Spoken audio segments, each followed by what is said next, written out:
Hello, good day, and welcome to this session on order processing concepts. By the end of this session, you should be able to define the term process as well as explain the order processing concept and then state the objective order processing step. So, a process is usually used to describe a series of independent tasks that transforms an input into output, material of high value for the organization. So anything that is involved in the transformation or conversion of inputs into outputs is what we term as a process. And this process or this series of activities have to be independent tasks that come together to combine and transform an input into an output.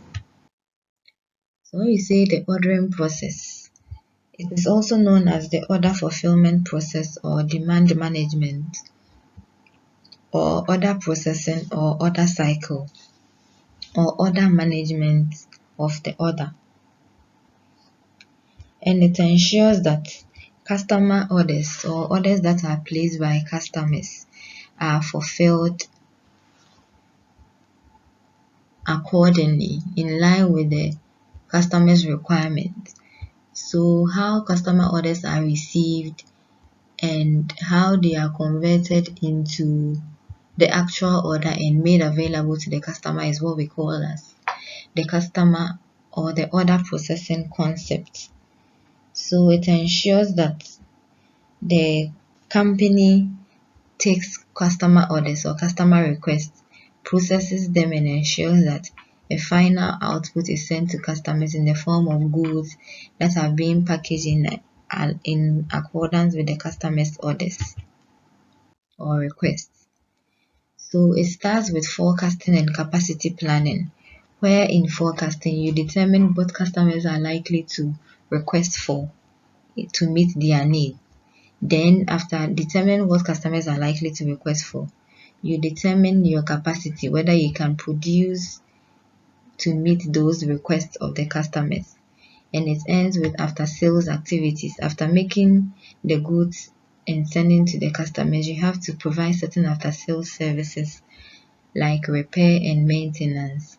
So the ordering process concerns the complete course that an order goes through in a given company.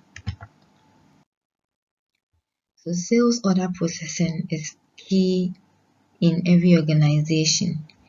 The objective of this is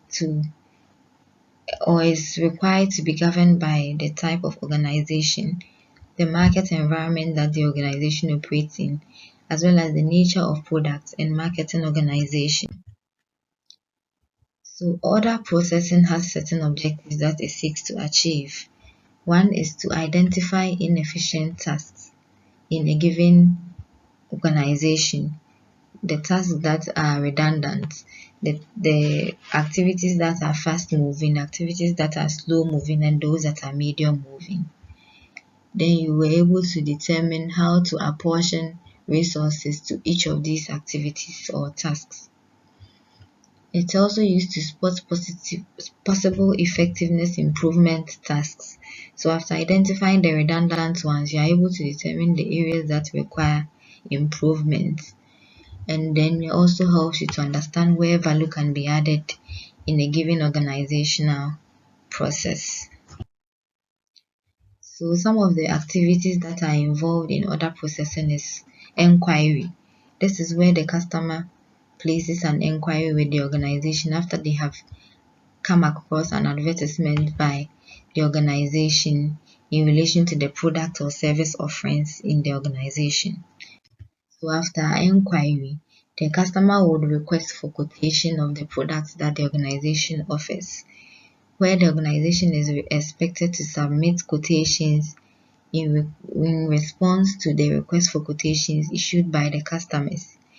And they have to ensure that these information or the quotations are submitted to customers promptly in response to the request by the customers.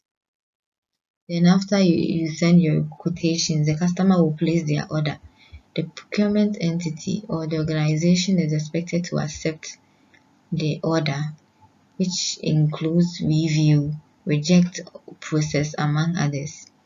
There should be no doubt about which orders can be fulfilled immediately and which orders should be reviewed, assuming they are not clear. Then after processing the orders, you dispatch the orders to customers. Make them available based on the customer orders. You package them nicely and send them to the customers based on their given destination. And you have to ensure that the dispatch process is done effectively and efficiently so that goods are kept in the right state, even from the warehouse till they get to the customers. Then invoicing. Invoicing is about determining the cost of goods that the customers have requested for. And an invoice is accompanied by or usually accompanies the dispatch of the goods to customers, and it contains details such as the invoice number, the invoice date, name and address of the person who is making the invoice, that is usually the seller, name and address of the person to whom the invoice is made, and this is usually the buyer, the description of the goods involved, the rates and taxes with percentages that are applicable, the rates of goods or services, quantity, quality or other specification, price. Invoice must be signed by the person who is making it, and then the invoice usually contains the terms and conditions of payment. Thank you.